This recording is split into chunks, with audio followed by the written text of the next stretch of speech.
Olá, graça e paz do Senhor Jesus Cristo para a sua vida. Eu quero compartilhar uma palavra de Deus com você, baseado nas Escrituras, em Gênesis capítulo 16.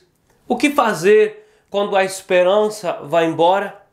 Como agir quando não se tem mais esperança ou quando não se tem mais força para crer nas promessas de Deus?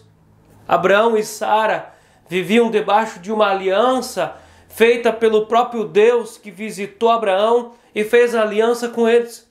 Há pelo menos 10 anos, esse casal, essa família, vivia diante dos altares de Deus, uma família fiel nas Escrituras, andava em santificação diante da presença de Deus.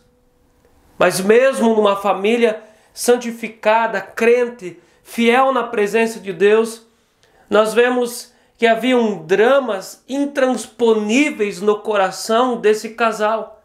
Dramas que os faziam chorar na madrugada, dramas que amacetavam a alma e machucavam o espírito. Um filho que eles tanto esperavam não chegava. A promessa de Deus não os alcançava. E eles estavam perdendo a paciência. Sara, a esposa, perdeu a paciência. Ela arquitetou um projeto. E nesse projeto, uma serva chamada Agar, uma escrava de dentro da casa deles, serviria como barriga de aluguel para que o filho viesse. Abraão, o marido, o homem, o sacerdote da casa, concordou com esse projeto. E o casal Abraão e Sarai entenderam que por meio de um ato de adultério, por meio de um projeto de adultério, viria o tão sonhado filho, viria a tão sonhada paternidade que eles tanto esperavam. Abraão se deitou com a serva Agar, ela concebeu, a menina, a escrava, engravidou do patrão, engravidou de Abraão.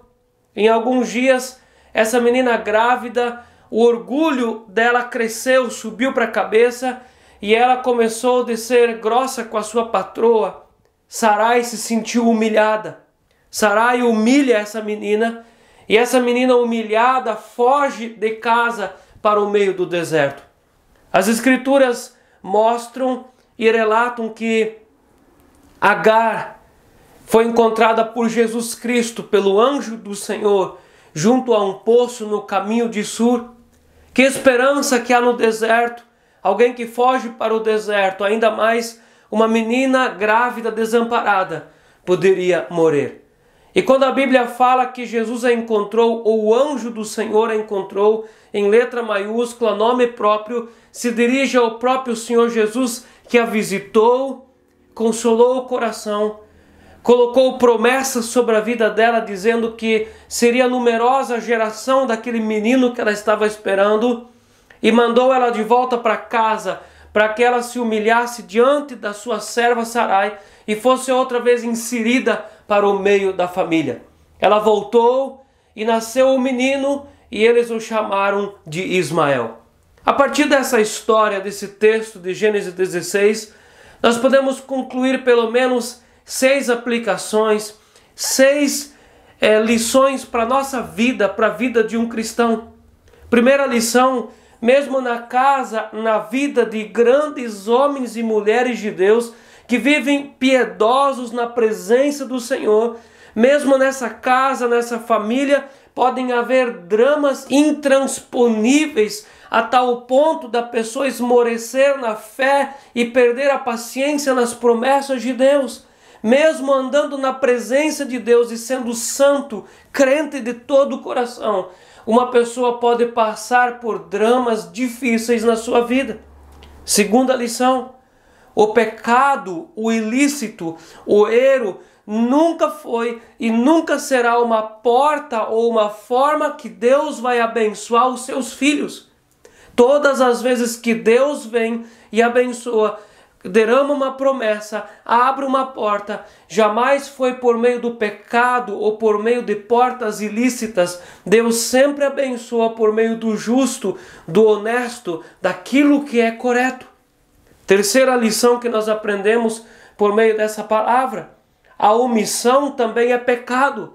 Abraão se omitiu algum tempo atrás quando ele estava peregrinando na terra do Egito, quando ele deixou aquelas escravas entrarem para dentro de casa e trocou a sua esposa Sara por escravas e gado, ele já se omitiu e diante dessa situação ele foi omisso.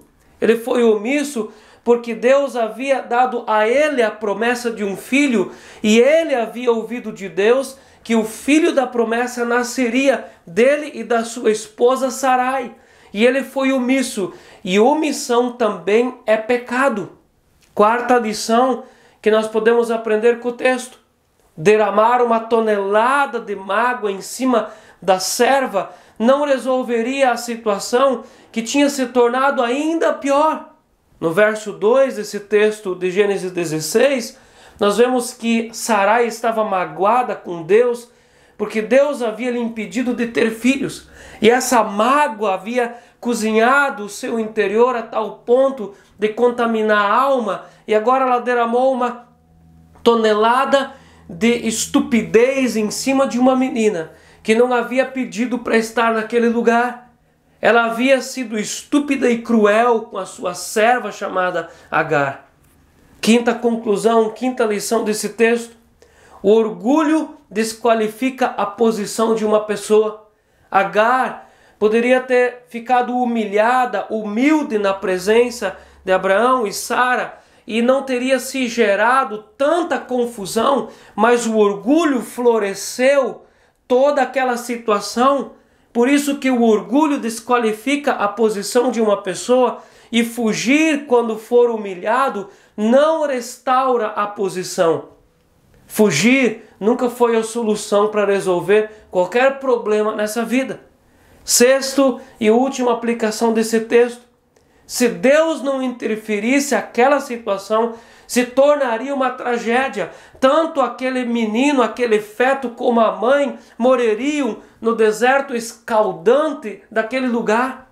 E se Deus não interferisse na vida, nas famílias, nos casamentos, na igreja, na sociedade, tudo estaria perdido. Graças a Deus que Deus interfere entrando no meio das situações e resolvendo os problemas. Deus interferiu na situação de Adão e Eva. Deus interferiu nos dias de Noé. Deus interferiu quando levou outra vez Abraão para fora do Egito, e Deus continua hoje interferindo, porque Deus é soberano e Ele continua trabalhando em toda a história. A Bíblia não é um livro acerca de homens e mulheres perfeitos que fizeram toda a vontade de Deus, mas a Bíblia é um livro acerca de um Deus perfeito e misericordioso que interfere na história humana para que a história humana tenha um final em direção à eternidade. O que fazer quando a esperança vai embora? Continue fiel com Ele, com Deus, pois nós não amamos a Deus por aquilo que Ele nos dá, mas nós amamos a Deus por aquilo que Ele é. Eu desejo que Deus abençoe a sua vida por meio dessa palavra, em nome de Jesus. Amém.